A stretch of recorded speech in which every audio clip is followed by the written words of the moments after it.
మొన్ననే కాంగ్రెస్ నేత ఖుర్షీద్ కూతురు ఏదైతే లవ్ జిహాద్కి పిలుపునిచ్చి ఇది ప్రతి ఒక్కళ్ళు ముస్లిం అన్న ప్రతి ఒక్కడు ఖచ్చితంగా ఓటు కాంగ్రెస్కే వెయ్యాలి, మనం లవ్ జిహాద్ లాగా చేయాల్సిందే అని పిలుపునిచ్చినటువంటి నేపథ్యంలో దీని మీద తీవ్రంగా స్పందిస్తున్న నరేంద్ర మోడీ నిన్న మరింత ఘాటుగా స్పందించారు.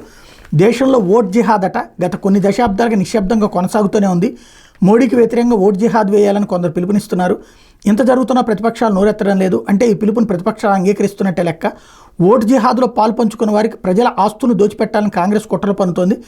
ప్రతిపక్ష ఐఎన్డీఐ కూటమికి బుజ్జగింపు తప్ప మరో విధానం లేదు. మతం ఆధారంగా ఇప్పటికే మన దేశాన్ని మొక్కలు చేశారు. సిక్కులు, క్రైస్తవులు, పార్సీలు అవతలగట్టిపై చిక్కుకుని నానా కష్టాలు పడుతున్నారు. వారికి న్యాయం చేకూర్చడానికి పౌరసత్వ సవరణ చట్టం తీసుకొచ్చాం. కానీ విపక్షాలు మాత్రం ఓటు బ్యాంక్ రాజకీయాలతో ఈ చట్టాన్ని వ్యతిరేకిస్తున్నాయి. దేశంలో వనరులపై, సంపదపై ముమ్మాటికి పేదలకే మొదటి హక్కు ఉంటుంది. ఈ భూగోళంపై ఏ శక్తి కూడా మన రాజ్యాంగాన్ని మార్చేయలేదు. 15 సీట్లు కూడా నెగ్గలేని తృణమూల్ కాంగ్రెస్ 50 సీట్లైనా దక్కించుకోలేని కాంగ్రెస్ కేంద్రంలో సుస్థిరమైన ప్రభుత్వాన్ని ఏర్పాటు చేయలేవు. ఎన్నికల్లో అత్యధిక స్థానాలు గెలిచి స్థిరమైన బలమైన ప్రభుత్వాన్ని ఏర్పాటు చేసే సత్తా బీజేపీ నేతృత్వం ఎన్డీఏకి మాత్రమే ఉంది. పశ్చిమ బెంగాల్లో తృణమూల్ కాంగ్రెస్ పార్టీ ప్రభుత్వం హిందువులను 2వ తరగతి పౌరులుగా మార్చేసింది. విచ్చలవిడిగా అవినీతికి పాల్పడుతోంది. ఎన్నికల్లో ఆ పార్టీకి బుద్ధి చెప్పాలి, చిత్తుగా ఓడించాలి.